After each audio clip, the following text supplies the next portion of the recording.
ಆತ್ಮೀಯ ಸ್ನೇಹಿತರೆ, ವಿದ್ಯಾರ್ಥಿಗಳು, SV ಮ್ಯಾಥ್ ಕ್ಲಾಸಸ್ಗೆ ಸ್ವಾಗತ. ನಾವು ಇವತ್ತು ಸಮಾಂತರ ಶ್ರೇಣಿಗಳ ಬಗ್ಗೆ ತಿಳಿದುಕೊಳ್ಳೋಣ. ಸಮಾಂತರ ಶ್ರೇಣಿಗಳು ಸಮಾಂತರ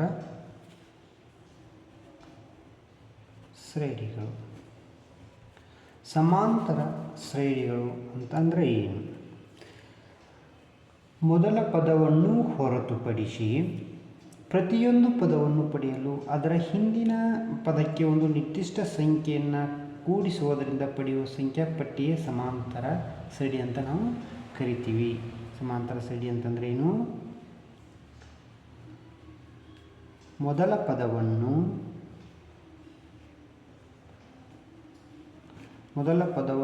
ಹೊರತುಪಡಿಸಿ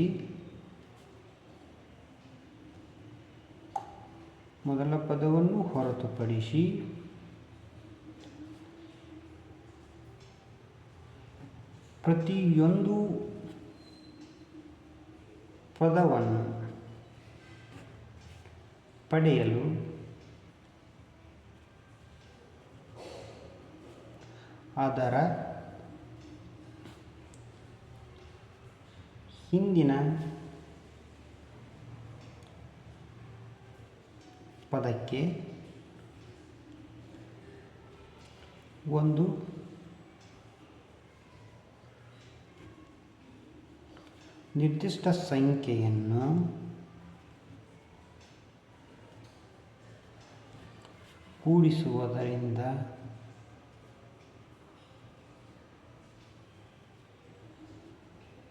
ನಿರ್ದಿಷ್ಟ ಸಂಖ್ಯೆಯನ್ನು ಕೂಡಿಸುವುದರಿಂದ ಪಡೆಯುವ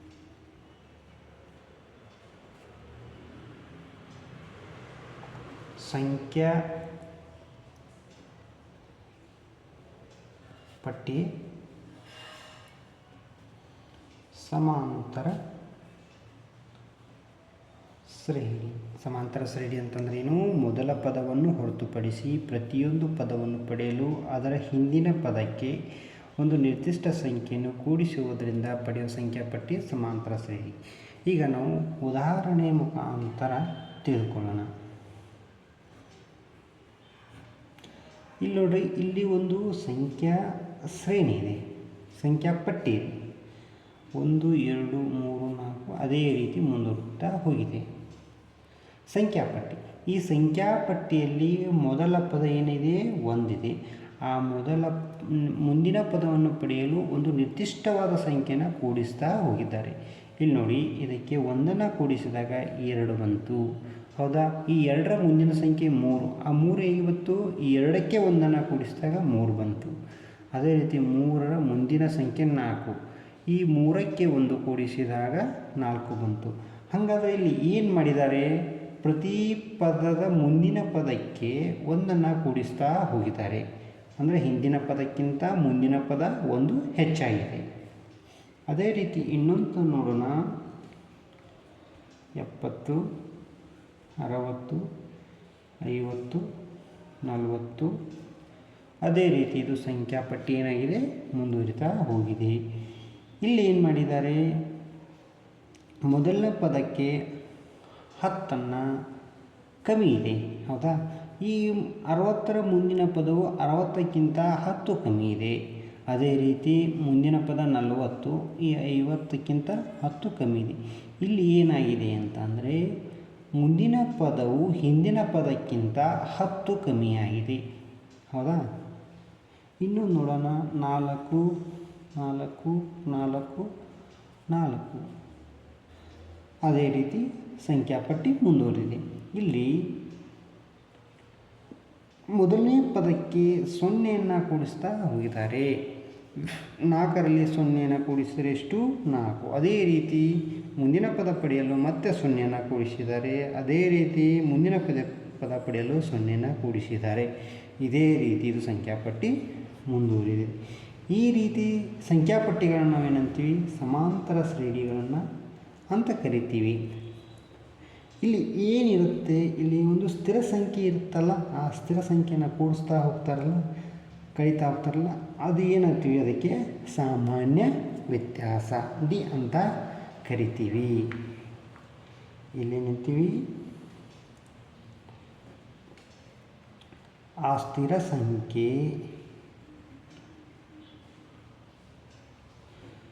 ಸಂಖ್ಯೆಯನ್ನು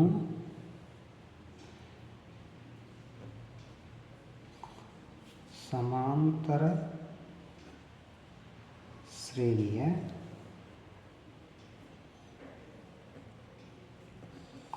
ಸಾಮಾನ್ಯ ವ್ಯತ್ಯಾಸ ಡಿ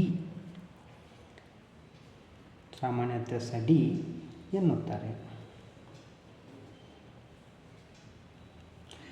ಇದು ಸಾಮಾನ್ಯ ವ್ಯತ್ಯಾಸ ಏನು ಡಿ ಇದೆಯಲ್ಲ, ಇದು ಋಣನೂ ಇರ್ಬೋದು, ಧನನೂ ಇರ್ಬೋದು, ಅಥವಾ ಸೊನ್ನೆಯಾಗಿರಬಹುದು.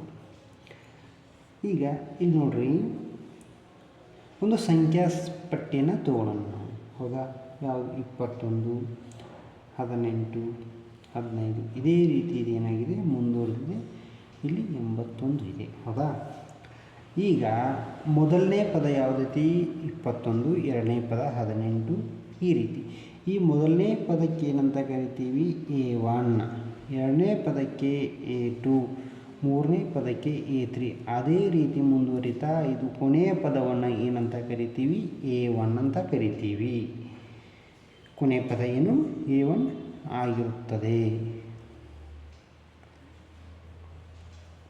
ಹಾಗಾದರೆ ಇಲ್ಲಿ ಸಾಮಾನ್ಯ ವ್ಯತ್ಯಾಸ ಯಾವ ರೀತಿ ಇರುತ್ತೆ ಅಂತಂದರೆ, ಡಿ ಅಂತಂದ್ರೆ ಏನು? ಸಾಮಾನ್ಯ ವ್ಯತ್ಯಾಸ. ಡಿ ಏನು? A2 minus A1. ಮುಂದಿನ ಪದದಲ್ಲಿ ಹಿಂದಿನ ಪದವನ್ನು ಕಳೆದಾಗ ಸಿಗ್ತಕ್ಕಂಥ ನಮಗೆ ವ್ಯತ್ಯಾಸ ಏನಿರುತ್ತೆ, ಅದು ಡಿ ಆಗಿರುತ್ತದೆ. ಅದೇ ರೀತಿ A3 ಮೈನಸ್ A2, ಇದನ್ನು ನಾವು ಏನಂತೀವಿ? ಡಿ ಸಾಮಾನ್ಯ ವ್ಯತ್ಯಾಸ. ಇಲ್ಲಿ ಮೊದಲ ಪದ A1, ಎರಡನೇ ಪದ A2, ಮೂರನೇ ಪದ A3, ಅದೇ ರೀತಿ ಕೊನೆಯ ಪದ AN ಆಗಿರುತ್ತದೆ. ಈ ಸಮಾಂತರ ಶ್ರೇಣಿ ಒಳಗೆ ಎರಡು ರೀತಿ ಬರ್ತಾವೆ: ಪರಿಮಿತ ಸಮಾಂತರ ಶ್ರೇಣಿ ಮತ್ತು ಅಪರಿಮಿತ ಸಮಾಂತರ ಶ್ರೇಣಿ.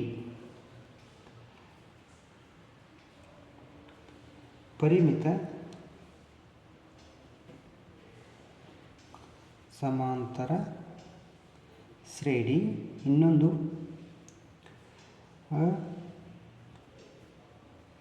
ಅಪರಿಮಿತ ಸಮಾಂತರ ಶ್ರೇಣಿ.